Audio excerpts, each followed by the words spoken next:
John Huston was a great director in Hollywood, and he was also very good at telling stories. He made movies for over 40 years. John Huston made movies that had a lot of adventure and also made people think about life. His movies also made people feel things deeply. For John Huston, what made a movie great was the people in it, the actors. He thought that actors were important because they could take the words that were written and make them seem real and exciting. Hust once said that when he thought about the performers he liked the most, it was not because they were famous or glamorous.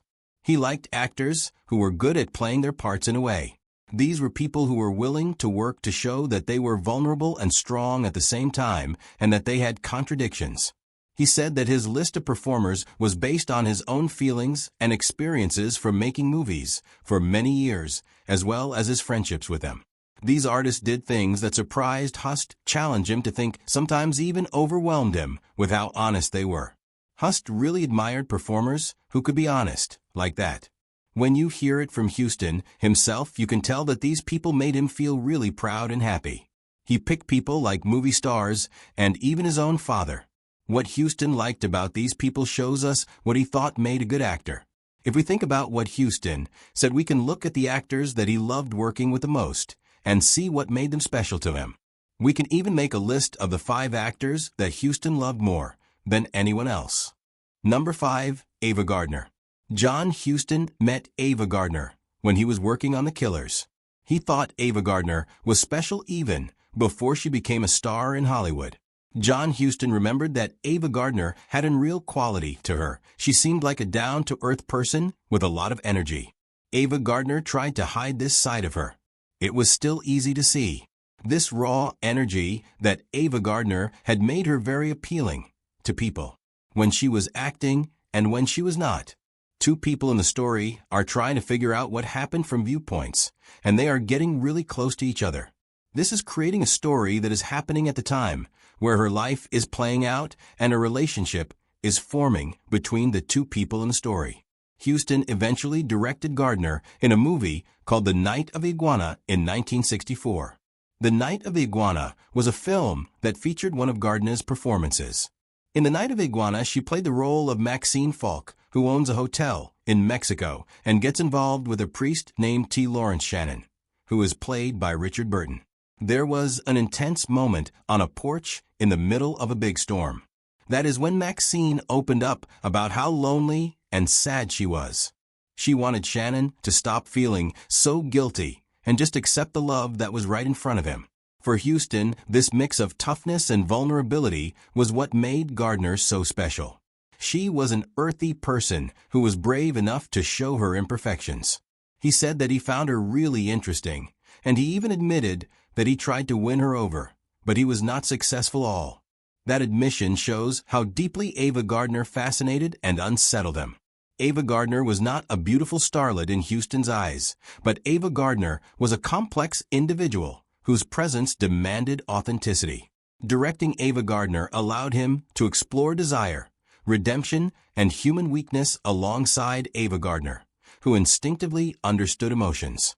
Her performance in The Night of the Iguana remains one of Ava Gardner's because Huston gave Ava Gardner room to express both strength and fragility. Her place on Huston's list shows that he liked people who are not perfect, and Ava Gardner was a great example of that.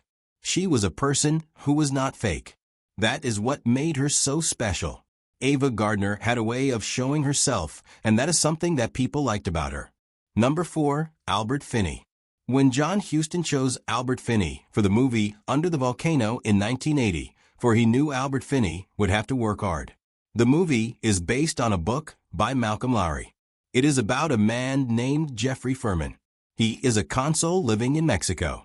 Albert Finney played Jeffrey Furman. Jeffrey Furman starts drinking much, and this causes a lot of problems for him. It is also a sign that the world around him is falling apart. Albert Finney had to do a lot to play this role because it was a difficult part. Finney talked about wanting to be in a theater group where they did plays every month for a couple of years so he could get better at acting. Huston thought the movie needed an actor who could be crazy and still keep people watching. Finney did just that. There is a tough part in the movie that happens on Day of the Dead where Furman walks through super crowded streets, and he is feeling guilty, paranoid, and seeing things that are not real. Finney and the movie are really good at showing how Furman is feeling during Day of the Dead celebrations.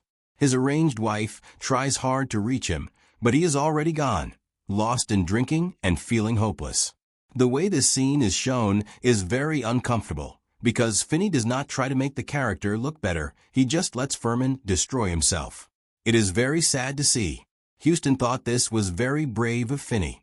In an interview, in 1984, Huston said that he and Finney could talk in a way they did not need to say much, they just understood each other, and Finney did not need to tell him what to do.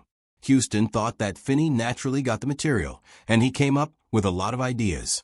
Huston said that Finney had a lot of imagination. He surprised Huston with some creative choices that made the movie feel more emotional. Huston did not have to tell Finney what to do. He just had to give Finney the space to be creative. Some directors might try to control an actor who tries things. Huston liked it when Finney did something unexpected. He trusted Finney. With Finney, everything he did felt real. Number 3. Elizabeth Taylor. John Huston did not often give praise without some criticism. When he talked about Elizabeth Taylor, you could tell he really admired her. When John Huston thought about directing Elizabeth Taylor in the movie Reflections in a Golden Eye in 1967, he said he could only think of things to say about Elizabeth Taylor. John Huston found out that Elizabeth Taylor was not a very beautiful person. With a great personality, Elizabeth Taylor was also a very good actress. John Huston talked about what it's like to argue with someone you care about and trust, and being confident in yourself when you are with Elizabeth Taylor. The movie is based on a book by Carson McCullers. It is about people who keep their feelings, hidden people who are not faithful, and people who have desires. Taylor played the role of Leonora Penderton. She is a wife of a man in the army. She feels trapped in her marriage to a man played by Marlon Brando. He is an officer who does not show his emotions. Huston thinks Taylor is an actress. She can play characters without it seeming like she is acting. Taylor shows that even someone who seems beautiful and confident can be vulnerable. Huston had worked with a lot of performers, but Taylor was different. She had a lot of star power. She was also very emotional. For Huston, being beautiful did not always mean someone was happy inside. Sometimes beauty can hide the fact that someone is really struggling. Taylor made the movie better because she was not afraid to tackle the subjects. The movie was about things that made people uncomfortable in the 1960s. Taylor was fearless. That gave the story a lot of emotional weight. Huston thought that acting should be about being real, not just looking good. Taylor was an example of this because she was a beautiful woman who could also show a lot of emotional depth. Huston believed in acting that was honest and true, not just acting that looked good on the surface. Taylor was a woman who could look very glamorous in public. When she was acting in front of the camera, she showed her real feelings. Number 2. Marilyn Monroe. A lot of people in the movie business thought Marilyn Monroe was the movie star, but to John Huston, Marilyn Monroe was more than that. John Huston worked with Marilyn Monroe at the start of her career on a movie called The Asphalt Jungle in 1950. In this movie, Marilyn Monroe played the part of Angela Finley, who was the mistress of a lawyer who was not a good person. The part was not very big, but John Huston saw something. In Marilyn Monroe, he saw that she could show real feelings when she acted. He remembered how she would go into a huddle with Angela between scenes. Admitted that at the time, he had no idea what was eventually in store for Angela. Marilyn Monroe turned a role into something really poignant by putting genuine feeling into the role of Angela. Huston said that she was really feeling the emotions and not just acting. She was able to bring out her feelings, and that made her performances very special. When they were making the movie, they would sometimes do a scene. Then Truman Capote and Huston would work on it together. Huston thought it was very important to be real and honest. She liked that about Marilyn Monroe. She was a person. You could see that she was a little fragile, even though she looked so glamorous. Huston thought she was very touching and vulnerable. She was much more than just a star to him. She was an actress who could really show pain, joy, and longing in her performances. The first person on Huston's list was his father, Walter Huston. What they did together on The Treasure of the Sierra Madre in 1948 is really something. John Huston did a lot of work on The Treasure of the Sierra Madre. He wrote it, directed it, and adapted it for the movie. His father, Walter Huston, was amazing in The Treasure of the Sierra Madre. He played the part of Howard, an old prospector. The Treasure of the Sierra Madre is a story about people being greedy and paranoid. Howard is, like, the one who knows what is going on. The Treasure of the Sierra Madre is a movie because of what John Huston and Walter Huston did together. Some people like Fred Dobbs and Bogart get really stressed when they want something much. Howard is different. He is a person, he is tough, and he is also happy in a strange way. Huston recalls seeing his father in a movie when he was a kid. Huston felt like watching the movie Dodsworth helped him understand the grandfather he never got to meet. As time went on, Huston figured out that his father was not some old guy who looked for gold. Howard was a really great actor. The best part of the movie is when Howard loses some gold and it blows away in the wind. Then Howard starts laughing and dances around on the mountain. This moment is really something because it takes something sad and makes it funny in a sad way.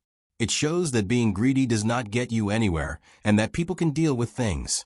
John said that when he saw his father react with much happiness, it gave him the chills, and the hair on the back of his neck stood up.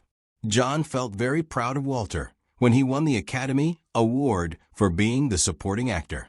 When they said Walter won, it was announced like this: Fox, and the winner is Walter Huston. Then everyone clapped and music started playing. The Academy Award that Walter won was a deal for John and his family because Walter was named the Best Supporting Actor. Walter told a story in his speech. He said that a time ago he had a son and he asked his son to write a good role for his old father. His son did a good job. The thing that made Walter's performance so good was that he was being honest. He played the part of Howard in a way that made him seem like a person, not just someone who is funny. He showed that Howard was a man who had been through a lot of things in his life. When Walter worked with his father, it was not about doing a job together, it was also about being close to each other. Working with his father was an experience. For Walter, it was something that brought them together. Huston thought about it, realized that performances like C. McQueen of Bullitt, Bogart in this movie, and John Huston in this movie would not be the same with other actors. They might still be good. They would be missing that special something that makes them really great. Huston felt that these actors brought a quality to their roles. The movie would be different, with someone playing the part. Huston believed that C. McQueen of Bullitt, Bogart, and John Huston were all talented actors who made their characters very believable and interesting to watch.